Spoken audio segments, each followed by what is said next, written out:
Originals versus prints, a midlife crisis in two art forms. There comes a moment in every woman's life when she stands in front of a piece of art and whispers to herself, do I want this because it's beautiful or because I'm trying to fill a void left by a series of questionable life decisions? Welcome to mine.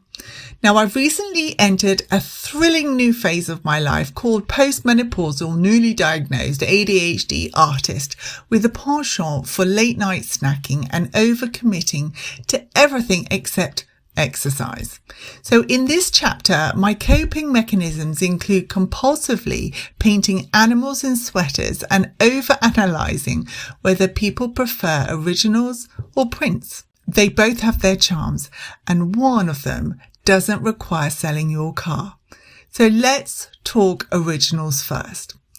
When you buy an original painting, you're not just buying a thing.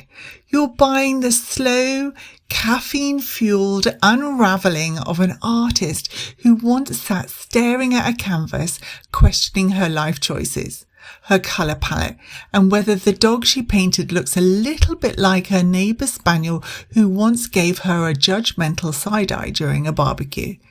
It does, but I've made peace with it. Now, originals are tactile, messy, perfectly imperfect. You can see the brush strokes, the texture, the soul of the work, and maybe even the rogue dog hair embedded mid-flow whilst stepping away to stop mine from licking up the gesso again. They're soulful, they're honest, they might even make you cry a little bit, and not just because of the price tag. They're also one of a kind, which is a fancy way of saying even if Karen from yoga wants to copy your living room, she can't. Originals are future heirlooms, legacy pieces, the kind of thing your grandkids might one day fight over in an estate sale, or even at the very least argue about who doesn't have to dust it. But maybe you're more of a print person. Maybe you like your art to be like your jeans, limited edition, slightly stretchy on the budget, and still flattering on your walls.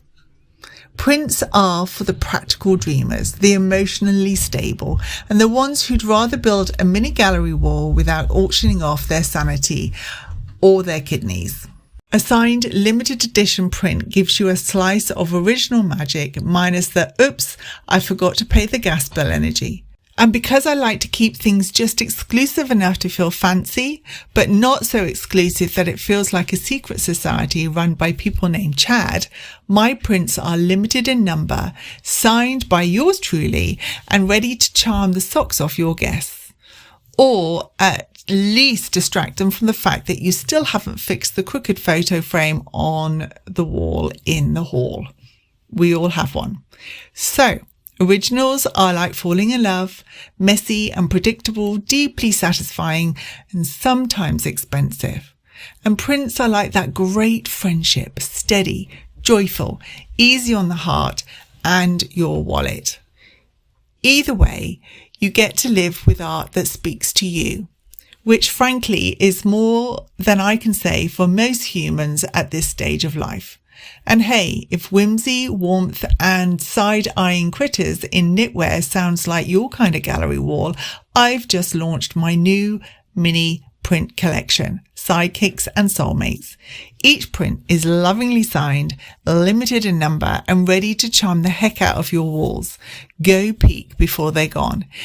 And if you still can't decide between a print or an original, might I suggest the bold, life-affirming option, both? Because let's be honest, at this point in life, we've earned the right to want it all.